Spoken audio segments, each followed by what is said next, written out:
Boa noite, pessoal.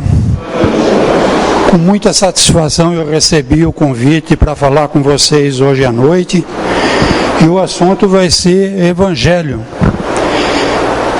Muito contente porque para passar para vocês eu tive que estudar e trazer para mim, para a minha vida, o que os espíritos superiores têm a nos falar no Evangelho. Vocês sabem que a doutrina dos espíritos não tem nada a ver com o Kardec, ele só foi o codificador. Uma equipe de espíritos altamente graduados, o líder se chamava o Espírito de Verdade, escolheu o professor Rivail, que está na foto ali, para codificar a doutrina dos espíritos. Na época o professor Rivail falou, e se eu não aceitar? Os espíritos falaram, nós escolhemos outro.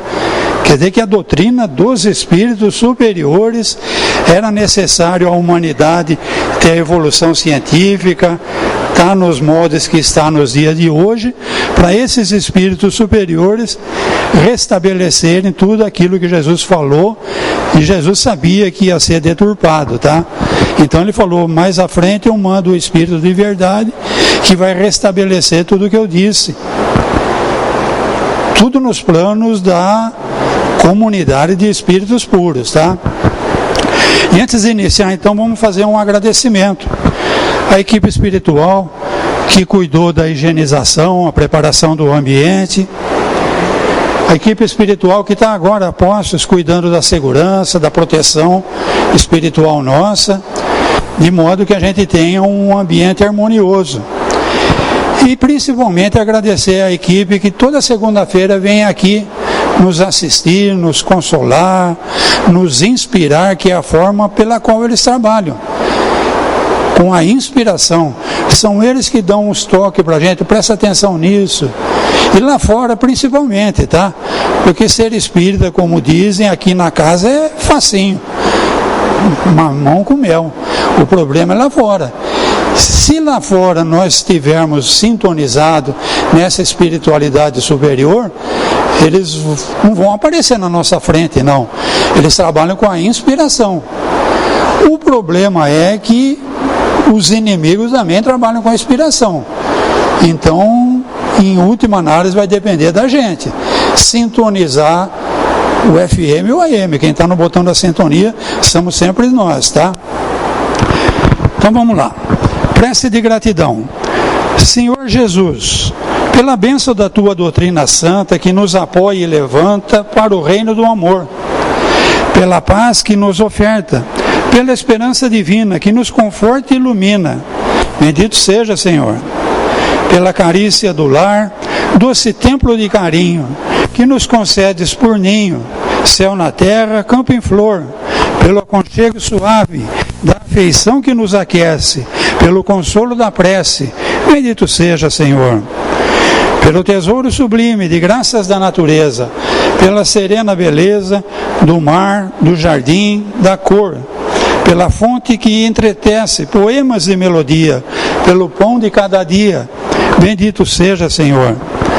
Em tudo o que nos reserves, à luz de cada momento, o nosso agradecimento por tudo, seja o que for.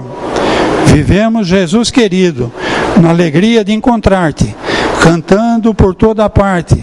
Bendito seja, Senhor. O capítulo que nós vamos abordar hoje é o 13, que a vossa mão esquerda não saiba o que faz a vossa mão direita. Todo mundo tem esse livro em casa? Se não tem, eu recomendo, tá?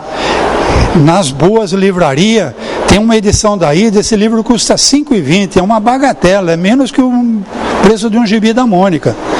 E mais importante do que ter esse livro em casa, é você marcar um dia da semana para reunir a família e ler um pedacinho desse livro. Como eu disse, foi a espiritualidade superior que trouxe, não para a religião espírita, para todas as religiões, entendeu? É um ensinamento, é o restabelecimento das palavras de Jesus. Se você marca um dia da semana, coisa simples, reúne as pessoas da família, seria bom você marcar um dia e um horário e respeitar sempre aquele dia, aquele horário. Porque a espiritualidade que assiste a humanidade, eles precisam de fluidos grosseiros para fazer a assistência. Eles não têm, eles têm um fluido sutil. Então, eles sabendo que uma família está em reunião naquele dia, naquele horário, eles vão naquela casa tomar os fluidos grosseiros para fazer o trabalho de assistência deles. Mas você não fica no vácuo. Eles tiram o fluido grosseiro e você recebe o fluido sutil no lugar do que você doou. Então é como você pegar um copo de água suja, vai pondo água limpa, com o tempo, esse copo de água suja vai se tornar um copo de água limpa. E é um conhecimento muito interessante para qualquer religião, tá? Se a pessoa falar assim, mas eu não sou espírita, não tem problema, é o Evangelho de Jesus. Nesse livro eles pegaram trechos da Bíblia, né? Esse que a mão direita não saiba, é um trecho do Evangelho, está na Bíblia. E aí então os espíritos vão explicar aquele trecho, vem comunicações dos espíritos, espírito de alta estirpe, tá? Dando exemplos sobre aquele assunto abordado, tá? Hoje então, nessa primeira meia hora, nós vamos falar de beneficência, caridade e piedade. Beneficência vem do latim, benefacere, fazer o bem. Eu falei que eu trazia para mim o Evangelho, então eu quando vejo isso, eu já pergunto logo para mim, fazer o bem para quê? Esse bando de gente mal agradecida que tem nesse mundo, o que eu ganho com isso? Eu penso assim. Então esse espírito Adolfo vem dizer, nesse mundo é o que proporciona os mais puros e doces prazeres, faz ver o próximo como a nós. Será que é mesmo? Se eu puxar pela memória, realmente todas as vezes que eu fiz alguma coisa interessante, que eu ajudei alguém, que eu fiz um trabalho bem feito, eu senti prazer. E a gente gasta tanto dinheiro obtendo prazer, né, para obter prazer, e está aí uma maneira que a gente não leva em consideração, fazer o bem, tá? Me encafifou também aquele neste mundo. Por que esse cara está falando neste mundo? Provavelmente porque Jesus disse, há muitas moradas na casa do Pai. Então ele está falando nesse mundo aqui. Aí eu fui no Livro dos Espíritos. É o primeiro livro de Allan Kardec, 1019 perguntas, onde os espíritos vão respondendo os mais variados assuntos, tá? A primeira pergunta, Kardec pergunta o que é Deus, e por aí vai, são 1019 perguntas. E o que esse livro tem de formidável, além de toda a base da doutrina, é o índice. Essas perguntas estão divididas em 4 livros. E o índice permite você consultar como quem consulta uma enciclopédia. Então eu fui lá no índice e achei que da questão 55 até a 58, ele fala dos mundos. Aí eu fiz um resuminho para a gente conversar aqui. Primeiro ele fala dos mundos primitivos. Qual a destinação dos mundos primitivos? As primeiras encarnações da humanidade. Aí eu fui lá na Gênesis de Moisés, né? Mas Deus tal, fez isso, fez aquilo, achou que era bom, fez o mineral, né, os mundos, botou os luzeiros no céu, dia, noite, chove, não chove, mundo vegetal, mundo animal, tudo que ele fazia, ele falava que era bom. Aí quando ele fez o homem, a imagem e semelhança de Deus, ele viu que era muito bom no 6º dia, hein? Obra-prima de Deus, somos nós, tá? Obra-prima de Deus. Se a gente for pela antropologia, nós somos homens sapiens sapiens. Não valemos muita coisa não, mas nome nós temos, tá? Antes de nós, os seres mais primitivos da humanidade, era o homem sapiens, o homem erectus, o australopithecus, sei lá. Um desses aí eram os homens primitivos. Esses aí eram mais perfeitos que nós. Obra criação de Deus. Deus falou, isso é muito bom. Só que eles eram simples e ignorantes. Sendo simples e ignorantes, eles não tinham orgulho, não tinham vaidade, não tinham ambição, não tinham paixões, não tinham inveja, vingança, eles não tinham nada disso, eles eram simples e ignorantes. Então existia uma pureza primitiva que esse homem encarnado nesses mundos primitivos, tendo o livre-arbítrio, foi escolhendo o seu caminho. Uma hora ele escolheu para a esquerda, direita, esquerda, direita, esquerda, foi para cima, para baixo. E deu no que deu, estamos nós aqui hoje, tá? Ninguém pode culpar, mas Deus não me... Não, Deus fez você simples e ignorante, perfeitinho, e te deu o livre-arbítrio, porque Ele achou que aquilo era muito bom. Você está destinado a ser um co-criador junto de Deus, tá? Obra-prima de Deus. Com o livre-arbítrio, deu no que deu, estamos aqui. Segundo tipo de mundo, mundo de expiações e provas. Expiação tem que ver com o nosso passado. Então, aquilo que o homem simples, ignorante, não tinha noção do que ele estava fazendo, prejudicava, machucava, ofendia. Ele era simples e ignorante, ele não sabia nada disso. Então, Deus não castigou esse cara aí. Deus providenciou a expiação, que é um ensinamento. Esse cara simples e ignorante tem que adquirir conhecimento, para ele saber que isso machuca, isso ofende, isso não pode. Então isso daí é expiação, tá? Tem a ver com o nosso passado. Nós estamos expiando aquilo que nós fizemos outro sofrer, outro desiludir. Tá claro? E provas? Provas têm a ver com o futuro. Se eu pretendo ser um educador, eu vou ser posto na frente de um monte de gente ávida por aprender, para ver se eu tenho jeito para ser um educador. Se eu vou ser alguém da área de medicina, eu vou ser posto junto aos doentes, ver se eu levo jeito. Então a prova tem a ver com o futuro, tá? Só que nesses mundos de prova e expiação domina o mal. Aquilo que eu falei, pelo livre-arbítrio, nas escolhas que fizemos, o mal predomina por aqui, tá? Mundos de regeneração. Nós estamos aqui, tá? Na transferência do 2 para 3. A Terra, vocês já ouviram falar da transição planetária. Até antes de ontem, nós éramos um mundo de expiações e provas. Nós estamos passando por uma regeneração. Quem precisa se regenerar? Quem se degenerou. Então, nesse livre-arbítrio nosso, nós nos degeneramos. Nós tínhamos uma pureza primitiva que nós perdemos. Agora nós temos que entrar em regeneração. Nesses mundos de regeneração, as almas ainda têm o que expiar. Aurem novas forças, repousam das fadigas da luta. Então não vai ser o paraíso ainda, tá? Mundo de regeneração, nós vamos ter muito que trabalhar ainda, tá? Aí já vem um nome que pelo menos, um mundo que pelo menos o nome é bonito, né? Mundos ditosos.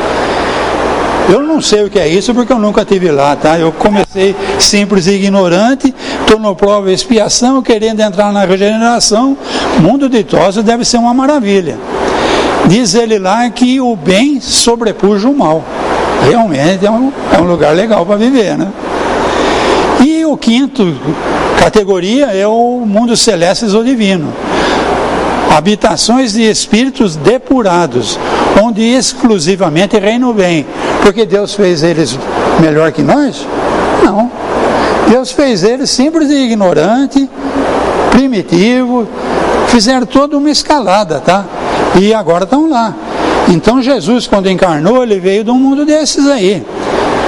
Provavelmente Jesus não teve uma encarnação só na Terra, porque a evolução dele foi em mundos que não existem mais. Por quê? Porque João diz que antes de tudo ser, Jesus já era. Jesus é o arquiteto desse planeta aqui. Jesus já é o mentor, o que pensou, o que bolou esse mundo que nós habitamos. Então a evolução dele foi em outros mundos, tá? Que provavelmente nem existam mais. Confuso? Nunca ninguém tenha falado isso? A doutrina dos espíritos está falando, tá? Está na hora da gente aprender, tá? Vamos lá. Caridade. Do latim caritas, estima, afeto. Ou caros, caro, agradável, querido. Então, caridade, a gente pensa logo, dou logo uma moeda, esse cara não me perturba mais. E aí, onde é que fica a estima e o afeto? Não é bem isso, tá? Esmola é uma coisa, nós estamos falando de caridade. O Espírito São Vicente de Paulo, esse Espírito é conceituado desde quando eu era católico, ele era encarnado, ele lidava com caridade. Hoje ele, desencarnado, procurou o pessoal lá do professor Rivail, os médiuns, mandou mensagens e está no livro Evangelho segundo o Espiritismo. Ele diz muito mais, eu fiz um resuminho para a gente, tem meia hora só, tá? A caridade é o alicerce do edifício das virtudes terrenas. Sem ela não existe esperança e fé. Você faz um banco de um pé só, ele não para de pé. Você faz de dois, não para de pé. Você faz de três, ele se equilibra de qualquer jeito, tá? Então, olha essa trindade aí. Esperança, fé e caridade, tá? Com isso daí dá para a gente construir um negócio sólido, legal, batuta, não vai ficar oscilando não, tá? A gente falou ali no slide anterior que a gente queria se regenerar. A gente admite que de espírito primitivo a gente perdeu aquela pureza original, a gente é problemático, pelo menos um orgulhozinho, uma vaidadezinha, cada um de nós tem mesmo. Então, esperança, fé e caridade. Fé não vem de acreditar. Quando você conversa com as pessoas, fala assim, não, mas eu tenho fé, eu acredito em Deus. Se você for ver no latim é outra coisa, tá? Acreditar é uma coisa, fé vem de fidelidade. Então eu dizendo que eu tenho fé, eu quero dizer que eu sou assim com Deus, tá? Deus pode contar comigo, eu conto com Deus, nós somos unha e carne, tá? Eu nunca vou dar mancada com Deus, porque eu tenho fé. Isso é fé, tá? Esperança. Quem tem fé sabe que Deus não erra, Deus está dando lições, todo mundo vai aprender, e eu tenho esperança. Um dia eu estarei transformando essa nossa terra numa terra de regeneração, e mais na frente ainda nós estaremos nos mundos ditosos, junto com a comunidade de espírito puro, sendo co-criadores, juntinho assim com Deus, tá? Caridade, então, tem tudo a ver com isso daí, segundo São Vicente de Paulo, tá? Caritas é um espírito que, na época de Jesus, os primeiros cristãos, ele foi sacrificado no circo romano em Lyon, a mesma terra onde nasceu o professor Rivail, tá? Na época de Roma, em Leão tinha um grande circo, o Caritas é um desses aí. Então ele veio falar então nesse livro aí, que caridade, sou o caminho principal que leva a Deus. Segui-me, sou o objetivo a que todos deveis visar. Lógico. Eu não vou querer ficar na sombra aí, escondendo de Deus. Eu já fiz isso quando eu era Adão lá. Eu adquiri um monte de malícia, eu vi que eu estava nu, eu me escondi de Deus. Chega, né? Vamos entrar em regeneração. Eu quero me aproximar de Deus, pô. Eu quero ir para a luz, cara. Eu acho que não estou sozinho nessa minha querência, não, né? Vai dar trabalho? Não. Nós vimos na anterior que fazer o bem dá prazer, não dá trabalho. O que dá trabalho é mentir, é enganar, é se esconder. Isso dá um trabalhão danado, tá? Fazer o bem não, fazer o bem dá prazer, tá? O mesmo Espírito da Caritas falou ainda, entre esmola e caridade há grande diferença. Esmola é útil, mas humilha. Caridade une o benfeitor e o ajuda, e o ajudado, une o benfeitor e o ajudado. Exemplo de caridade, indulgência, trabalhar pelo próximo, conversação edificante. Então, a moedinha que eu falei no comecinho aí, o cara chegou todo mal cheiroso, sem educação, nem jeito para chegar em mim ele não tem, eu dou uma moedinha e me livro dele. Isso daí humilha o cara, pô. Isso daí não vai fazer, é útil. Ele vai conseguir atender alguma necessidade muito urgente e vai continuar na mesma coisa que ele estava, tá? Agora, se eu for indulgente, o indulgente ele não julga. Então aquele nosso irmão está numa situação de penúria, eu não vou julgar ele. essa gente não tem jeito mesmo, isso é julgamento, tá? Então, esse nosso irmão está passando por uma expiação, por uma prova, e ele vai vencer. O fim dele é mundo ditoso junto comigo. Isso é indulgência, tá? Eu enxergar o próximo pelo ponto de vista do próximo. Não julgar ninguém, tá? Trabalhar pelo próximo aí pode ser até na minha profissão. Sei lá, se eu conserto o carro, eu vou consertar o carro no capricho. Esse cara não vai esquecer que ele levou na minha oficina e tirou o carro nos trinques, ficou melhor do que um 0 quilômetro. Isso daí é caridade. Eu vou cobrar preço justo, não vou cobrar nem a mais nem a menos, e seja lá que profissão que eu exercer, tá? Então, se eu sou um livreiro, você vai na minha livraria, mesmo que você não compre nada, não me dê lucro, mas eu vou fazer questão de ajudar você a escolher um bom livro que vai ser útil para você. O educador vai pensar nos alunos dele. Então é uma forma de caridade, tá? Mas eu estou ganhando para isso. Não diz lá que a mão esquerda não sabe o que faz a mão direita? Diz tudo isso e diz muito mais, tá? Mas é muito mais caridade do que dar esmola, tá? E esmola também é útil, tá? Conversa edificante, isso é fácil, né? A gente é chamado para conversar até nos ambientes menos apropriados, né? Fila do banco, todo mundo nervoso, o cara te chama para conversar, né? Esse país não tem jeito, você não acha? E aí, você vai entrar na dele ou vai procurar uma forma edificante de contornar aquilo? É o que o Espiritismo está dizendo, tá? Isso é caridade, tá? Não fica nervoso não. A moça está muito ocupada, ela...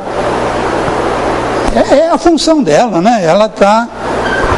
Essa é a função dela, atender um de cada vez. A gente vai procurando não afrontar o cara, não vou julgar ele. Não vou falar para ele assim, mas você é muito isso, você é muito aquilo, você é menos isso, menos aquilo. Não vou julgar ninguém, você é indulgente. Mas vou tentar jogar uma sementinha de coisa boa ali para ver se dá uma aliviada no psicosfera do ambiente, tá? O passe espírita não é só dentro da Câmara de Passe onde vocês vão ser chamados, não. Tem 3 tipos de passe. Tem o passe magnético, nós estamos dando agora um no outro. É magnetismo, não tem nada a ver com a espiritualidade, tá? É um olhando no outro, um olhar de amizade, um olhar de fraternidade, você está dando um passe no cara.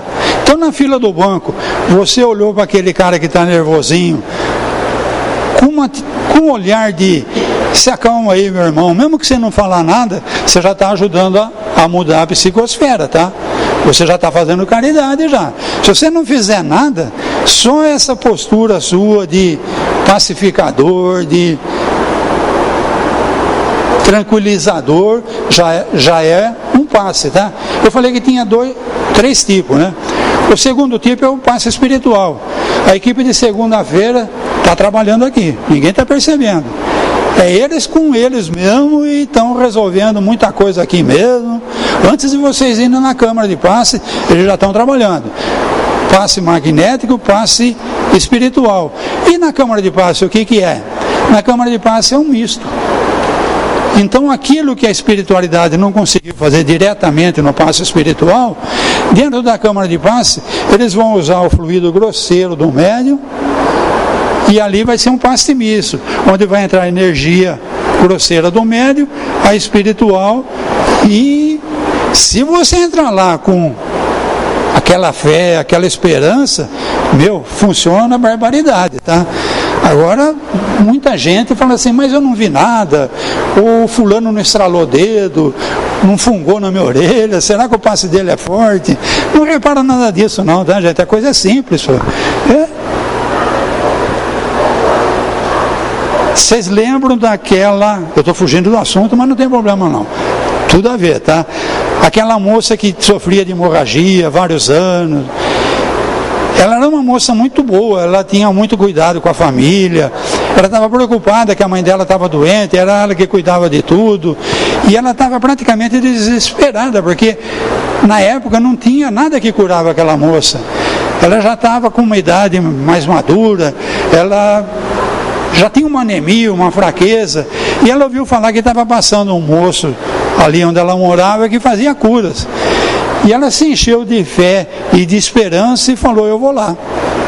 E foi difícil, tá? Porque o carinha na época, que vocês já sacaram que é Jesus, né? Ele era um superstar na época já, tá? Todo mundo queria falar, tocar. Então os apóstolos andavam protegendo ele ali para proteção do superstar Jesus, tá?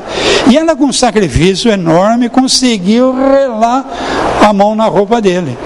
Na hora ele percebeu, saiu virtude de mim. Vocês já viram isso no Evangelho, né?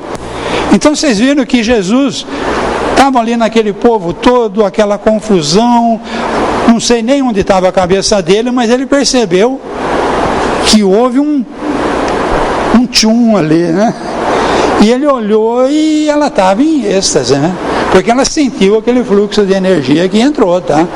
Ela foi na esperança, na fé e recebeu. Então Jesus perguntou, mas ele viu pelo olhar dela que ela tinha recebido e que ela estava curada, né? Vocês não sabem no final da história, mas tem um livro do Robson Pinheiro que conta. Essa moça, depois de curada, ela não era casada, que na época existia um preconceito muito grande. A mulher com esse tipo de sangramento era evitada, homem nenhum chegava perto. E a história dessa mulher já tinha se alastrado naquela região, então ela não tinha marido, não tinha namorado, tratada com o maior preconceito porque ela era impura, ela tinha hemorragias, né? Ela então, depois de curada, ela foi cuidar de crianças desamparadas, tá? Montou um tipo de um asilo e foi cuidar de crianças, tá? Desviei, mas vamos voltar. O que o Espírito Protetor falou? Uma historinha que ele contou. Resumindo, o rico chegou num lugar espiritual aí e viu um pobre numa situação bem melhor que a dele. Ele falou assim, poxa, eu era rico, eu dei muita esmola. Aí falaram para ele, por exibicionismo e vaidade. Valeu, ele estava na espiritualidade, ele estava numa posição boa. Mesmo ele tendo feito caridade com exibicionismo, vaidade, valeu. Quando você estiver fazendo bem, não interessa se é fingido ou não, aquela história de não sabe a mão esquerda que faz a mão direita, é válido. Mas o bem também é válido.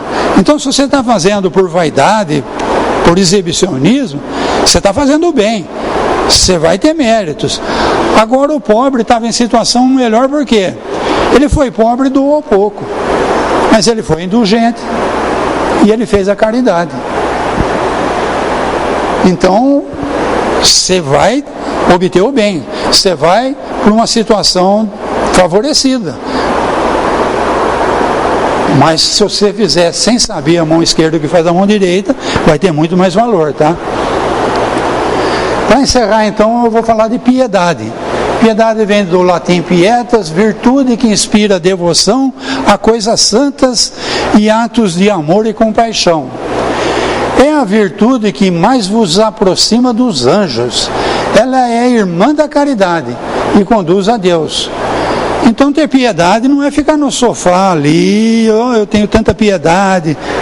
Ok, ó a irmã dela ali da caridade, tá? Então, piedade é muito interessante também para a minha evolução espiritual, junto com a caridade. A piedade é amor. Amor é devotamento. Devotamento é esquecimento de si próprio. Por exemplo, Jesus já estava na comunidade de espíritos puros, junto com Deus, co-criando. Quando o pessoal da comunidade falou assim, precisamos de um para ir reencarnar lá na Terra, dá um exemplo para aquele povo lá que ele está meio perdido. Jesus então falou, eu vou. Então ele fez todo um trabalho de adensamento dos corpos sutis que ele tinha, até chegar a um ponto de poder encarnar num corpo humano como o nosso, tá? Lembrem da palavra de Jesus, no mundo tereis tribulações, mas tende bom ânimo, eu venci o mundo. Então todas as horas que eu estiver lá fora, e agora que passa eu dou. Pensa, se Jesus estivesse no meu lugar, o que ele faria? Dificilmente vocês vão errar, tá? Então a piedade é uma doutrina que, quando restabelecida na sua pureza primitiva e quando for praticada por todos, garantirá a felicidade e a terra, fazendo reinar a concórdia, a paz e o amor. Isso é regeneração, tá? Então, a hora que tiver piedade, tiver caridade, na terra vai haver concórdia, paz e amor, e vai ser um mundo de todos isso daqui, tá? A piedade faz dominar o nosso egoísmo e o nosso orgulho. Tranquilidade comprada a preço de indiferença condenável é como o mar morto. Tranquilo, mas esconde lodo apodrecido. Isso tem muita gente que fala assim, mas eu não faço mal para ninguém. Ok, você faz o mal de não fazer o bem que você poderia ter feito, cara. Então você está tranquilo, você não faz o mal, você não está tranquilo. Você está com a tranquilidade do mar morto. No fundo ali tem um monte de lodo. Passei 1 minuto.